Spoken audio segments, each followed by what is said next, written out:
مشوار معهم. أنا شوف هذه القضية هل تتابعهم تكمل في المتابعة القضائية؟ طبعا أنا في قضية التحقيق. وعلاش رحت عند قاضي التحقيق؟ قال لك لا طالب بحقه بيان سور. السلام عليكم، تحياتي للمغاربة داخل أرض الوطن وخارج أرض الوطن. حلقة متنوعة فيها تفاصيل كثيرة ومحاور عدة. عندنا فضائح نظام العشرية السوداء، فضائح لا تنتهي أبدا، منها فضائح سحب اعترافات بعصابة البوليزاريو الإرهابية، وكذلك تأييد دولي لمقترح الحكم الذاتي تحت السيادة المطلقة للمملكة المغربية في الأقاليم الجنوبية. كذلك عندنا هشام عبود يطلق تصريحات نارية ضد نظام العشرية السوداء، ويؤكد أنه بعد فشل عملية اختطافه وثبوت تعاون نظام العشرية السوداء مع منظمة إرهابية دولية لاختطافه سوف يذهب بالقضية إلى أعلى الهيئات الدولية. وانتظروا أن نظام العشرية السوداء سيؤدي الثمن غاليا. وكذلك عندنا محور خاص بإيران الماجوسية وتلميعها داخل المملكة المغربية، ومحور خاص بغلمان إيران في المملكة المغربية اللي كيضلوا رافدين الشتاء ويلمعوا لنا في دين الشيعة المجوس الاثنى عشرية الجعفرية لعنة الله عليهم. إذا قبل ما نمروا التفاصيل ديال الحلقة، أعطيونا أكبر قدر من الإعجابات، أعطيونا تعاليق زوينة لحماية القناة من هجوم الذباب الإلكتروني. ودابا عاد نمشي ونشوفوا أشنو تما. الإكوادور توجه صفعة قوية جدا لجمهورية العشرية السوداء. الإكوادور تعلق اعترافها بجمهورية القياط المثقوبين والعجاج، وتبلغ ما يسمى سفارة جمهورية القياط والعجاج بهذا المستجد الأخير. وغادي نشوفوا بطبيعة الحال الموضوع عبر وكالة أنباء المغرب العربي، وكالة الأنباء الرسمية للمملكة المغربية، حيث يقول المقال: جمهورية الإكوادور تقرر تعليق اعترافها بالجمهورية الصحراوية الوهمية. قررت جمهورية الإكوادور اليوم الثلاثاء تعليق اعترافها بالجمهورية الصحراوية الوهمية التي كانت قد اعترفت بها سنة 1983 مع فتح ما يسمى سفارة سنة 2009. وأبلغت وزيرة خارجية الإكوادور السيدة غابرييلا سوميرفيلد خلال مباحثات هاتفية مع نظيرها المغربي السيد ناصر بوريطة بهذا القرار وبرسالة الإخطار التي بعثت بها إلى ما يسمى بتمثيلية الانفصاليين في كيتو. ويندرج قرار الإكوادور في إطار استمرار الدينامية التي أطلقها صاحب الجلالة الملك محمد السادس نصره الله خلال السنوات الأخيرة لتكريس مغربية الصحراء ومخطط الحكم الذاتي كأساس وحيد لتسوية هذا النزاع الإقليمي. ويفتح قرار الإكوادور تعليق الاعتراف بالجمهورية الصحراوية الوهمية فصلا جديدا في العلاقات بين المملكة المغربية وهذا البلد الأمريكي اللاتيني. وماشي أول بلد في أمريكا اللاتينية كيعترف بمغربية الصحراء ويدعم بطبيعة الحال مشروع الحكم الذاتي. سبق الإكوادور في هذا جمهورية البيرو قبل سنتين. عديد البلدان في أمريكا اللاتينية تدعم الطرح المغربي في قضية مغربية الصحراء. وهذا القرار الأخير من الإكوادور يعتبر ضربة قوية لنظام العشرية السوداء، وهو قنبلة ستنفجر تحت سرير مجيدو داخل غرفته في خيمة المرادية. نقويو الجيش لأن احنا مستهدفين ولازم كل جزائري يفهمها. الطرود ايش منها. فهاد القناة المتواضعة درنا عدد من الحلقات على إيران، وجهنا رسائل ووجهنا نصائح للمغاربه، وغلمان ايران اللي كيلمعوا الصوره ديالها في المغرب انتقدناهم وبشده. وهذا الملف كونه ملف خطير وكيستهدف عقائد الشعب المغربي اللي كياخذوا التشريعات ديالهم من المذهب المالكي السني. فهذا الملف هذا خدينا على العاتق ديالنا وما غاديش نتخلاو عليه ابدا الى ان يامر الله عز وجل. فنحن دائما غادي نكونوا يعني في وجه غلمان إيران داخل المملكة المغربية. هذا ما كيعنيش أننا مع الكيان المحتل، لأنه ببساطة شديدة من كان مع إيران كمن كان مع إسرائيل. إيران وإسرائيل وجهان لعملة واحدة. إسرائيل قتلت المسلمين السنة في فلسطين وفي غزة، إيران قتلت المسلمين السنة في سوريا والعراق واليمن ولبنان. يعني نفس الجرائم، إن لم نقل أن جرائم إيران أبشع من جرائم إسرائيل في فلسطين. لهذا دائما نقول بأن إيران تقدم خدمات لإسرائيل حسب المصلحة الظرفية. دابا باش نأكدوا ما نقوله دائما يعني وما نرد به على غلمان إيران داخل المملكة المغربية، غادي نحط لكم مقاطع بالصوت والصورة من سوريا، من المحيط ديال إيران، كيأكدوا ما نقوله نحن في قناتنا المتواضعة دائما. لبنان، سوريا، اليمن، العراق فيهم أنظمة أو أحزاب حلفاء مع إيران، وهالدول الوحيدين يلي صابهم الخراب بالمنطقة. مدن مدمرة، اقتصاد منهار، جيوش مفككة، عملة بلا قيمة، وبالتالي شعوب الغالبية العظمى منهم عايشين تحت خط الفقر. وبإيران الواقع الاقتصادي ماله أفضل، ولكن نحن عم نحكي عن الحرب. يلي عنده طباخين ليش لحتى يزفر إيديه؟ وهي الحقيقة. طالما هالبلاد مهيئة وشباب هالبلاد موجودين، قلبهم قوي ودمهم حامي والدافع الديني موجود، ليش لحتى تدخل إيران بالحرب بشكل مباشر؟ باختصار وبكل بساطة، إيران عم تدمر بلادنا وشبابنا باسم الدين لتحقق مكاسب إقليمية ودولية. رسالة لكل العقلاء الموجودين بهدول الدول: العدو يلي عامل حاله صديق هو أخطر بكتير من عدو. انتو ونحن نعرف حقيقته. انتهى الكلام، واضحة الأمور. خير الكلام ما قل ودل. مقطع صغير كيلخص الحالة والحقيقة ديال إيران. هذا المقطع هذا كيلخص الخدمات الجليلة التي تقدمها إيران لإسرائيل. إيران عدو يدعي أنه صديق للأمة الإسلامية، وأنه بلد إسلامي، وأن عقيدته هي الإسلام، وهو في الحقيقة بلد عقيدته ودينه هي الماجوسية، لا علاقة لها بالإسلام. فخطر إيران على المسلمين أكثر من خطر إسرائيل على المسلمين. هذا الشيء علاش كنقولوا دائما بأنه لا يمكن أن تحارب إسرائيل بدون محاربة إيران، لأنهم الاثنين يقفون في نفس الخندق ضد الأمة الإسلامية ويريدون تدميرها عن بكرة أبيها. أما الآن غنمشي لكم لمقطع آخر. محلل سياسي، خبير استراتيجي، تلقى تعليمه الأكاديمي داخل إيران، ويعلم كل كبيرة وصغيرة على المنهج التعليمي والدراسي في إيران. من هو العدو الحقيقي لإيران؟ هل هي أمريكا؟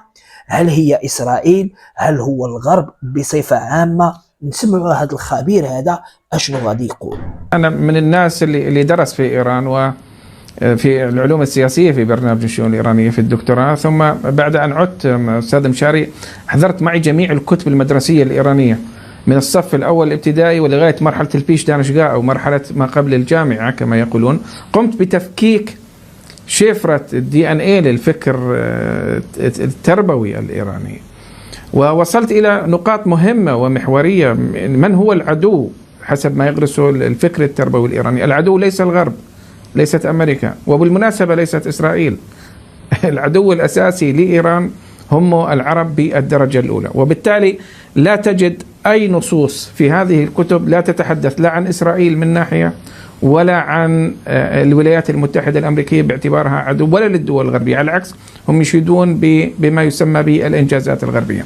هذه النقطة الأولى. النقطة الثانية أنه الإيرانيين هنالك دور وظيفي لهم في المنطقة، وهذا الدور الوظيفي تجده من خلال مادة كنا ندرسها في مادة السياسة الخارجية، كتاب كان اسمه نظرية أم القرى، بمعنى أنه كيف تصبح إيران هي قبلة العالم العربي والإسلامي، وهي القبلة الروحية والسياسية بديلا عن مكة المكرمة. وبالتالي يقولون أنه علينا أن نسعى في هذا.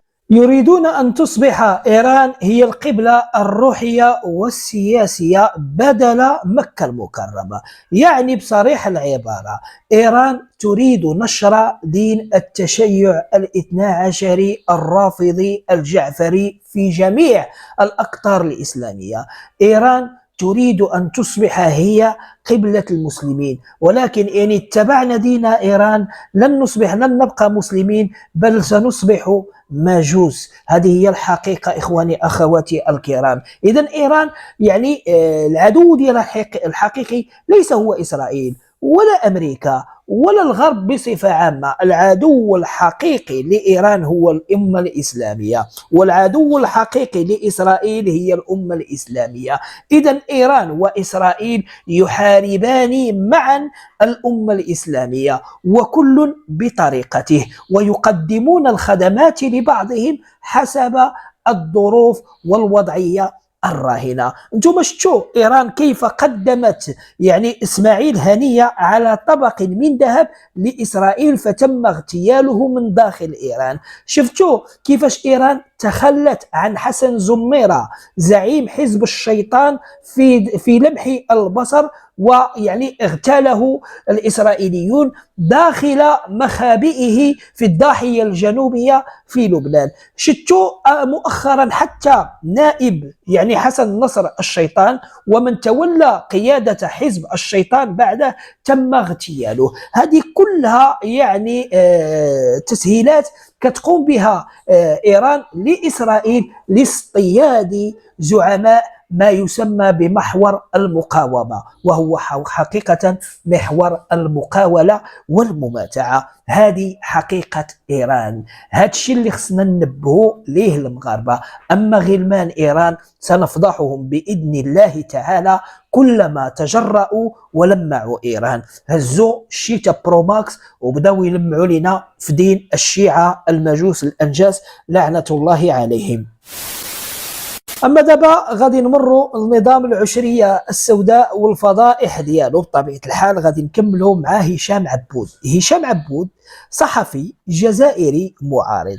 قبل ما يهرب لفرنسا كان كيشتغل فترة معينة كصحفي مجلة الجيش الجزائري.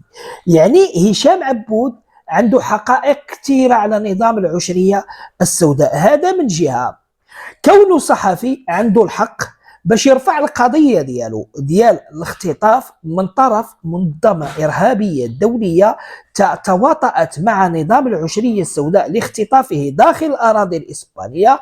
عنده حق يرفع القضية ديالو لأعلى الهيئات الدولية. مشوار معهم. أنا شوف هذه القضية هل تتابعهم تكمل في المتابعة القضائية؟ طبعا أنا في القضية التحقيق. وعلاش رحت عند قاضي التحقيق؟ قال لك لا طالب بحق بيان سور. هذه الأولى. من بعد نتابعهم على الساحة الدبلوماسية نفضحهم، لأني اليوم عندي دليل. اليوم عندي دليل اللي هو التحقيق تاع الأجهزة الأمنية الإسبانية. هذا شيء رسمي ماشي كلام فارغ.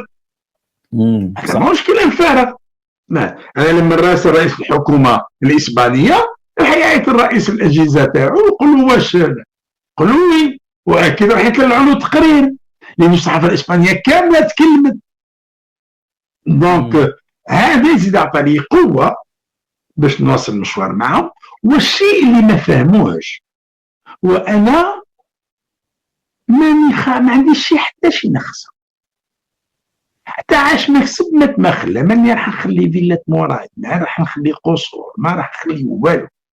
الأمم المتحدة مجلس حقوق الإنسان تابع للأمم المتحدة والذي تترأسه المملكة المغربية سيرفع هشام عبود القضية له، وسيترك له النظر في جريمة اختطافه باستعمال منظمة إرهابية دولية. في بعض العناصر الداخلية ولكن جاية هاك.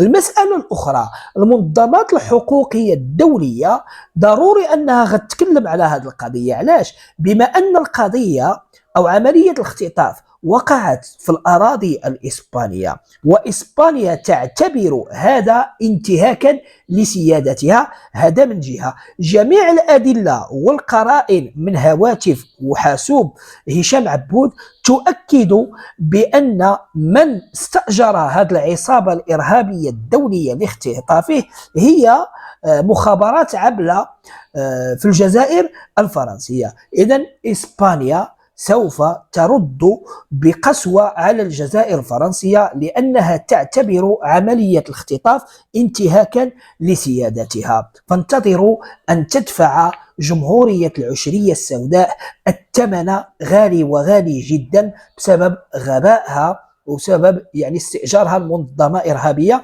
دولية. المسألة الأخرى أن عملية اختطاف هشام عبود سوف تفتح باب جهنم على نظام العشرية السوداء، وسوف يفتح ملف معتقلي الرأي في الجزائر الفرنسية، وآخرهم عبلة قماري الموظفة البنكية والتي دخلت في إضراب عن الطعام قبل 20 يوم بسبب اعتقالها ظلما وجورا من طرف نظام العشرية السوداء، ولم تتم محاكمتها أصلا، وهي الآن تقبع في سجن الحراش. والسبب بسيط جدا، مواقفها ضد الفساد والمفسدين واستغلال خيرات ومقدرات الشعب الجزائري، وأن الشعب لا يستفيد أبدا من الغاز، من النفط، من الثروات التي تتمتع بها جمهورية العشرية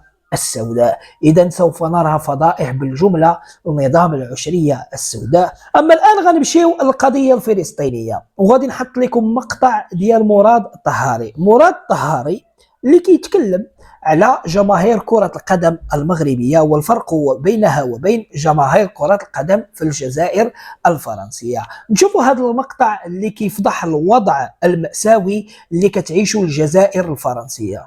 جماهير الرجاء البيضاوي، الرجاء البيضاوي ما عرفش نسميها، هي مكتوبة هكا، رافعين الصور تاع السنوار. ها شهداء القاضية، سنوار وهنية شهداء القاضية. هذه وين؟ جماهير الوداد يزلزلون الملاعب بشعار سنوار وهنية شهداء القاضية. فلسطين فلسطين الشهداء. اسمع،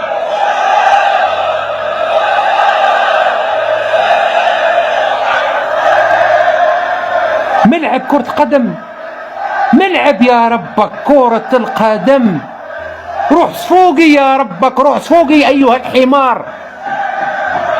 اسمع اسمع اسمع، فلسطين شاف هذا من الجانب الرياضي كأضعف الإيمان، تروح تصطاد وتهز. هذه في المروك.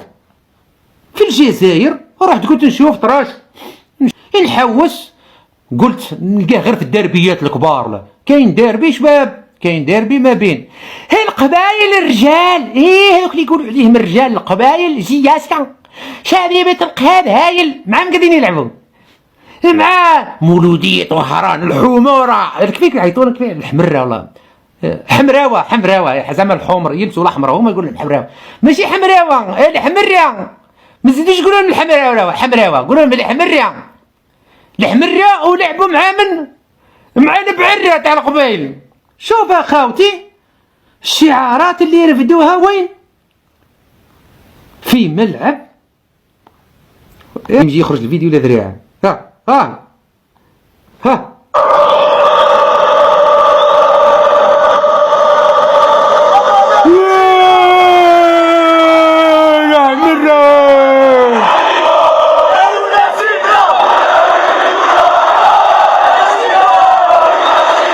يا مرة حمراوة حمرة. واهرة.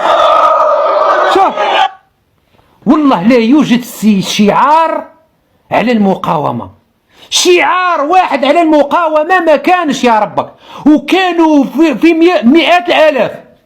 يا ودي يا مراد طهاري، واش ما عرفتيش الشباب راهم جيدوا خرج يعني امام الصحافه ووجه خطاب للشعب وقال لهم اللي هضر على فلسطين واللي تكلم على فلسطين ولا رفع شعار على فلسطين غادي نديه للسجن الحراش.